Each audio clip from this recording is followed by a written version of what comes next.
Hello friends, તમારા બધાનું મારા કિચનમાં સ્વાગત છે। આજે આપણે બનાવીશું સાબુદાણા અને કેળાના ફરાળી વડા, જેને તમે ઉપવાસમાં ખાઈ શકો છો।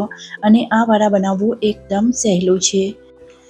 આ ફરાળી વડા તમે નાસ્તા માટે બનાવી શકો છો, અને જો તમે વ્રત વગર પણ બનાવવા માંગતા હો તો પણ આ વડા બનાવીને ખાઈ શકો છો। ઉપરથી એકદમ ક્રિસ્પી અને અંદરથી એકદમ સોફ્ટ બનીને તૈયાર થશે। તો શરૂ કરીએ આજની રેસીપી। એના માટે મેં 3 કાચા કેળા લીધા છે, એને આપણે બાફી લઈશું। એક કુકરમાં અડધો ગ્લાસ જેટલું મેં પાણી લીધું છે અને કેળા નાખ્યા છે। હવે આપણે 1 કે 2 વિસલ આવે ત્યાં સુધી એને બાફી લેવાનું છે। તો અહીં આપણા કેળા બફાઈ ગયા છે, આપ જોઈ શકો છો, અને ઠંડા પણ થઈ ગયા છે। હવે એની છાલને આપણે ઉતારી લઈશું।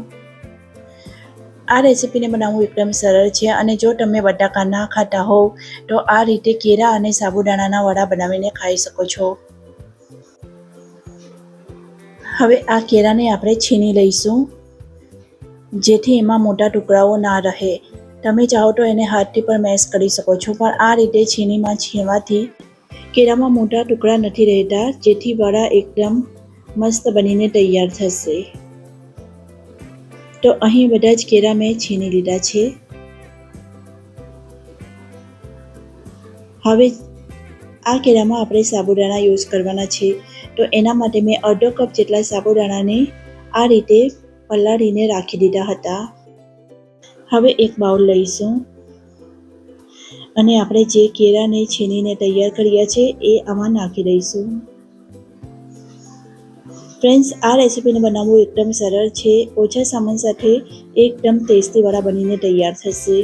હવે જે આપણે સાબુદાણા પલાળ્યા હતા તે પણ આમાં નાખી દઈશું। તો તમે આ રેસીપીને એકવાર જરૂર ટ્રાય કરજો, તમને આ રેસીપી જરૂર ગમશે। હવે આપણે આમાં મસાલા ઉમેરીશું। તો મેં અહીંયા 4 થી 5 જેટલા લીલા મરચાંને આ રીતે સમારી લીધા હતા, તે એડ કરી દઈશું। સાથે અડધી ચમચી જેટલી આદુની પેસ્ટ અને અડધા કપ જેટલા ઝીણા સમારેલા લીલા ધાણા નાખી દઈશું। 1 ચમચી જેટલું આખું જીરું નાખી દઈશું। સ્વાદ પ્રમાણે સિંધવ મીઠું નાખી દઈશું। જો તમે ઉપવાસ વગર બનાવવા માંગતા હોય તો સાદું મીઠું વાપરશો તો પણ ચાલશે। અડધી ચમચી મરીનો પાવડર નાખી દઈશું, અને સાથે જ અડધા લીંબુનો રસ નીચવી લઈશું। તમે અહીં ખાંડ પણ નાખી શકો છો, જો તમને થોડું મીઠું ટેસ્ટ પસંદ હોય તો। હવે આ બધી જ વસ્તુને સારી રીતે મિક્સ કરી લેવાની છે। તમે ચાહો તો આમાં લાલ મરચું પણ નાખી શકો છો। તો અહીં બધું સરસ મિક્સ થઈ ગયું છે। હવે આની સાથે ખાવા માટે આપણે એક ફરાળી ચટણી બનાવીને તૈયાર કરીશું। તો અહીં મેં 1 કપ જેટલા લીલા ધાણા લીધા છે, જેને મેં સારી રીતે ધોઈ લીધા હતા। એને આ મિક્સી જારમાં નાખી દઈશું। સાથે જ અહીં મેં 5 થી 6 જેટલા કાજુ લીધા છે, એને પણ નાખી દઈશું। અને 3 લીલા મરચાં લીધા છે। તમે અહીં આદુ પણ નાખી શકો છો। સ્વાદ પ્રમાણે સિંધવ મીઠું નાખી દઈશું, અને થોડો લીંબુનો રસ નીચવી લઈશું। 1 નાની ચમચી ખાંડ પણ ઉમેરી દેવાની છે, જેથી એકદમ ટેસ્ટી ચટણી બનીને તૈયાર થશે। સાથે જ મેં અહીં 3 થી 4 ચમચી જેટલું પાણી પણ નાખી દીધું છે।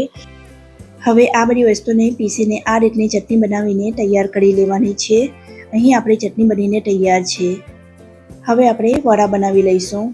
હાથમાં થોડું તેલ લગાવી લેવાનું છે। હું આ રેસીપી ઉપવાસ માટે બનાવું છું, તો મેં અહીં મગફળીનું તેલ લીધું છે। હવે આપણે આના વડા બનાવી લઈશું। તમે આને ગોળ બોલ્સ જેવા પણ બનાવી શકો છો, અને થોડા ચપટા ટિક્કી શેપમાં પણ બનાવી શકો છો। જે તમને પસંદ હોય તે રીતે બનાવી શકો છો। તો આ રીતે બધા જ વડા બનાવીને તૈયાર કરી લેવાના છે। એકદમ ઇઝી રેસીપી છે।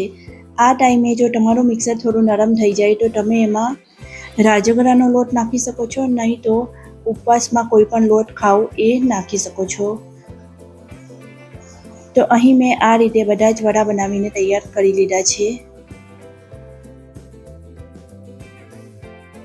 તો તમારે પણ આ રીતે બધા જ વડાને પહેલેથી તૈયાર કરીને રાખી દેવાના છે। તમે આ વડાને ફ્રીજમાં રાખીને પછી પણ તળી શકો છો, એટલે કે એને પહેલેથી પણ તૈયાર કરીને તમે રાખી શકો છો। હવે આને તળવા માટે મેં તેલને ગરમ કરવા માટે મૂકી દીધું છે, અને અહીં મેં મગફળીનું તેલ લીધું છે। તેલ સરસ ગરમ થઈ ગયું છે। હવે આપણે વડા તળી લઈશું। ફ્રેન્ડ્સ, તમે મારી ચેનલ પર પહેલી વાર આવ્યા હોય તો ચેનલને સબસ્ક્રાઈબ જરૂર કરજો અને અત્યાર સુધી મારી રેસીપી તમને ગમી હોય તો લાઈક અને શેર જરૂર કરજો અને એક કમેન્ટ પણ જરૂર કરજો. વડા એક બાજુથી તળાઈ જાય ત્યારબાદ આપણે એને પલટાવી લઈશું અને બીજી તરફ પણ સારી રીતે તળી લેવાના છે. એકદમ ક્રિસ્પી થાય ત્યાં સુધી એને ફ્રાય કરવાના છે અને તમને જેટલા ક્રિસ્પી જોઈએ તે પ્રમાણે ફ્રાય કરવાના છે. આ વડાને આપણે તેલમાં તળીને બનાવીએ છીએ તો પણ એકદમ ઓઇલવાળા નથી લાગતા, મતલબ કે ઓઇલી નથી લાગતા, એકદમ કોરા બનીને તૈયાર થશે. હું તમને તોડીને પણ બતાવીશ. અહીં આપણા વડા સરસ ફ્રાય થઈ ગયા છે. હવે આપણે આને કાઢી લઈશું અને આ રીતે બધા જ વડા તળીને તૈયાર કરી લઈશું.